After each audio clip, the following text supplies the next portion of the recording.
Hello everybody, and welcome to the Thursday edition of Video Clips. First of all, before I forget, let me tell you all to have a great 4th of July. That's this weekend, and I'll remind you again at the end, but don't eat anything that I wouldn't eat. I want you to hear my voice in the back of your head when you're reaching for that terrible thing that you think you want, and know that you shouldn't have it. All right, we'll come back to that, but I want to talk about food choices to begin with. I'll just start by saying everybody wants to discover the magic formula for weight loss. The solution, if we could find it, would be a billion-dollar product or program, since 2/3 of Americans are overweight or obese. The problem isn't limited to the United States. We've exported a lot of things from this country, and one of them is our diet, and it's doing the same thing to people in other countries as it's done to people here. So if there's a secret to be discovered, everybody has an interest in figuring it out. Well, one group of researchers hypothesized that part of the problem with diets is that people don't get to choose the foods that they eat, and they thought that perhaps if patients had more opportunity to choose foods or dietary plans, that they might be more compliant and lose more weight. So to explore the idea, the researchers randomized 207 overweight people to one of two groups. Both groups got dietary counseling by phone and in groups, but one group was given a choice. They could either eat a low-fat or a low-carbohydrate diet.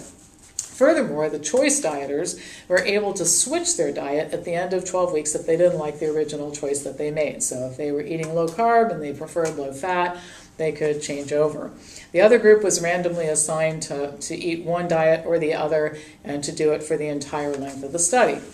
Now, 58% of the choice dieters chose a low carbohydrate diet, 42% chose a low fat diet. 5 patients decided to change their diet at 12 weeks. 83% of these patients finished the study. For the comparison group, 52% were assigned to eat a low carbohydrate diet, 48% low fat, 86% of these patients finished the study. Now, neither group lost a lot of weight, which isn't surprising since weight loss programs don't work. But the most interesting thing, which goes to what the researchers were trying to prove, is that subjects who were able to choose foods based, their own dietary pattern based on their preference, they actually lost less weight than the dieters who were given a prescribed diet to follow.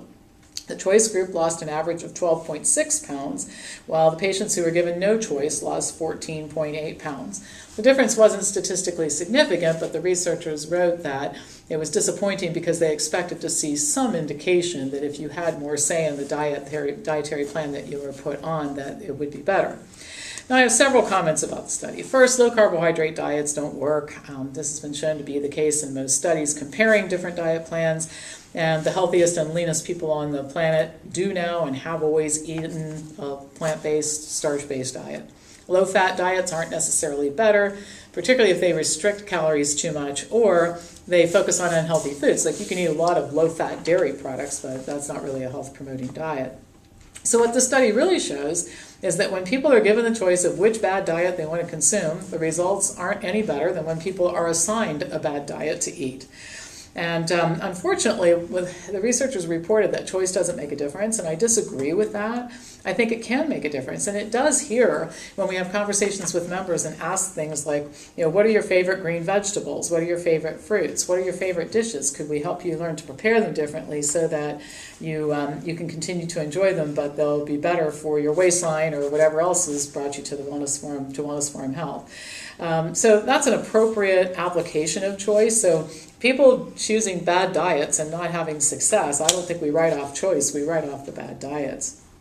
But even after choosing foods that people like to eat, there aren't any magical solutions. I think it's important to say this, that the right diet is part of the problem, but there are so many other issues tied up with the reason people eat and overeat and that sort of thing that I think we have to be very careful that we don't oversimplify this and just, gosh, if everybody would eat broccoli and rice, the weight would melt off. It's not that simple. There are a lot of emotional issues involved too that need some attention.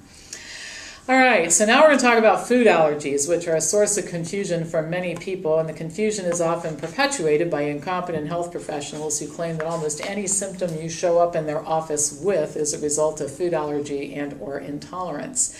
Now, it is true that some people have food allergies, and it is true that sometimes those allergies are so serious that people have complete avoidance of the foods. For example, a person that goes into anaphylactic shock from eating a food. But the problem is people who don't have food allergies, who think they have food allergies but don't, which results in two problems. The first thing is that they unnecessarily restrict foods, which makes healthy eating even harder. And the increasing number of people claiming to have food allergies really has trivialized confirmed and real diagnoses. And I've seen that, just general attitude, everybody's allergic to food, and that's really not true. Well, a study conducted by a research team in the UK illustrates so many of the misunderstandings about the issue. The group looked into the incidence of food allergy and intolerance, and they actually got changes in dietary recommendations for pregnant and breastfeeding women.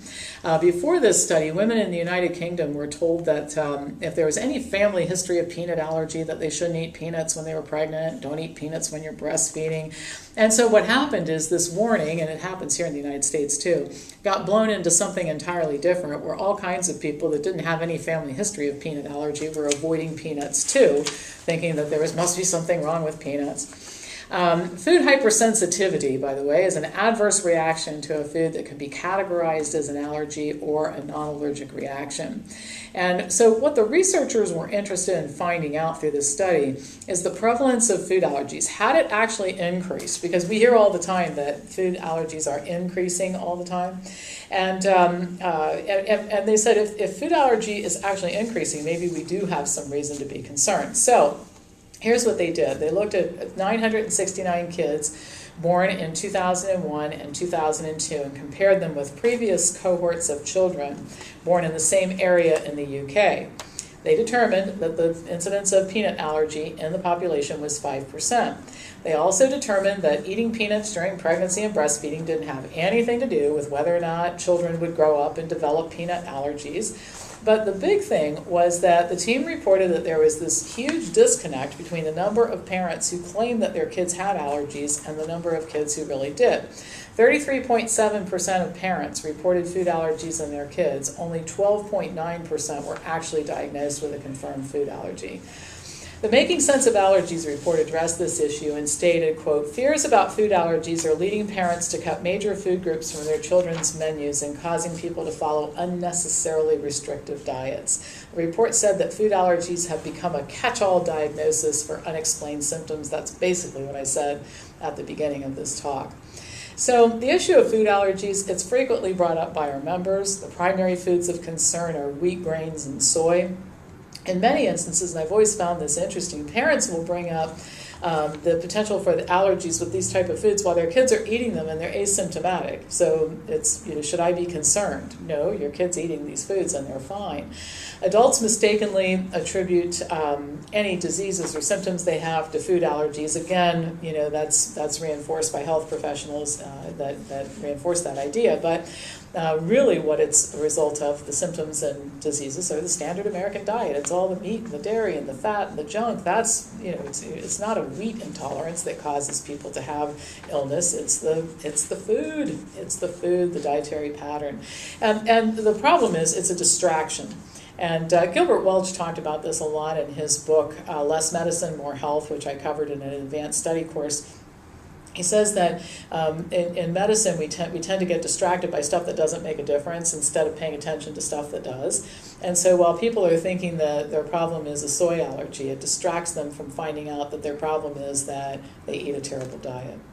All right, that's all for today and for the week. Once again, 4th of July, have a great one, but eat healthful food. And again, I'll be the voice in the back of your head. You can just ask yourself, what would Dr. Pam say about eating this particular food? I wonder if she's eating this today. If the answer is no, you don't want to eat it either.